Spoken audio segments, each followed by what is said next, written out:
Assalamualaikum warahmatullahi wabarakatuh. Perkenalkan, nama saya Rio Handayani Putra, NPM 1840 10 20 41, lokal MSP A2. Di sini saya akan menjelaskan hasil rangkuman yang sudah saya buat. Yaitu yang pertama, kita akan membahas apa itu ekotoksikologi. Sebelum kita membahas apa itu ekotoksikologi, saya akan menjelaskan terlebih dahulu apa itu toksikologi. Ya, toksikologi adalah ilmu yang menetapkan batas aman dari bahan kimia, efek-efek yang tidak diinginkan dari zat kimia terhadap organisme hidup. Toksikologi lingkungan, ilmu yang mempelajari racun kimia dan fisik yang dihasilkan dari suatu kegiatan dan menimbulkan pencemaran lingkungan.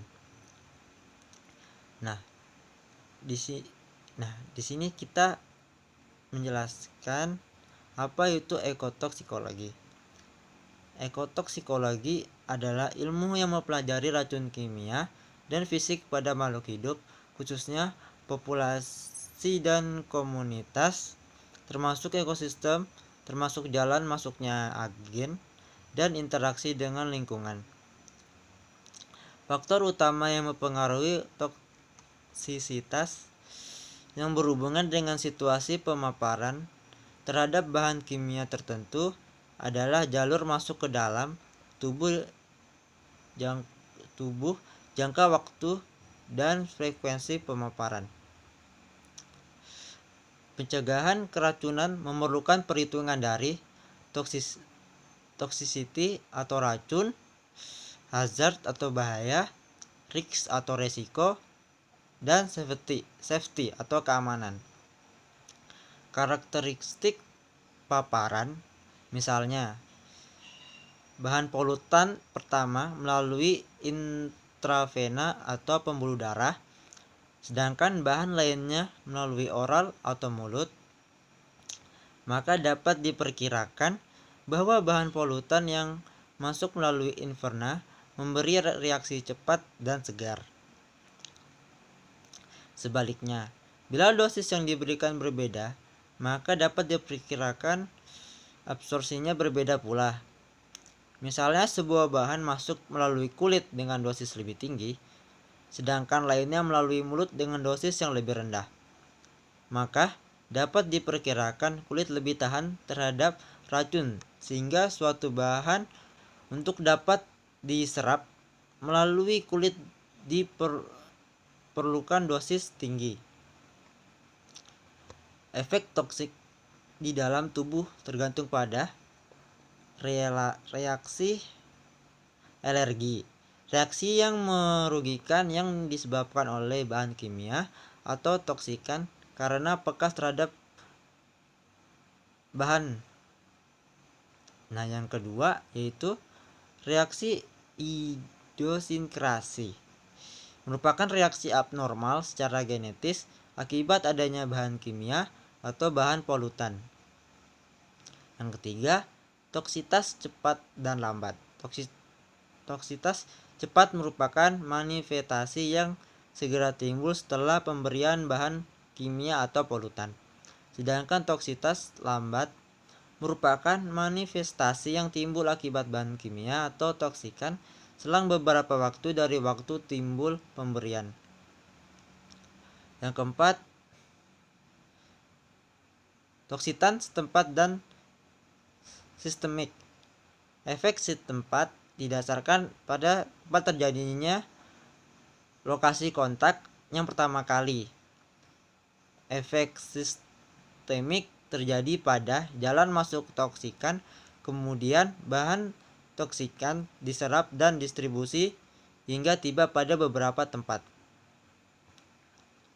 Oke, yang kedua, saya akan menjelaskan apa itu transformasi bahan toksik.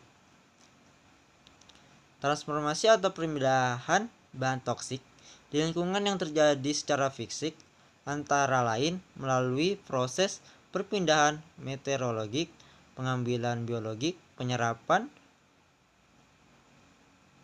volatilisasi aliran, pencucian, dan jatuhan.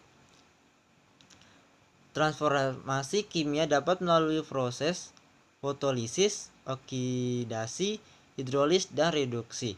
Sedangkan transformasi biologik berlangsung melalui proses biotransformasi. Penyebaran bahan toksik di lingkungan perairan sangat dipengaruhi oleh sejumlah proses pengangkutan seperti evaporasi, presipitasi, pencucian, dan aliran. Penguapan akan menurunkan konsentrasi bahan toksik dalam air, sedangkan presipitasi, pencucian, dan aliran cenderung meningkatkan konsentrasi bahan toksik. Media transport yaitu udara, air, tanah, makanan, organisme, rantai makanan, dan lain-lain. Selanjutnya, beberapa faktor yang mempengaruhi proses perpindahan. 1.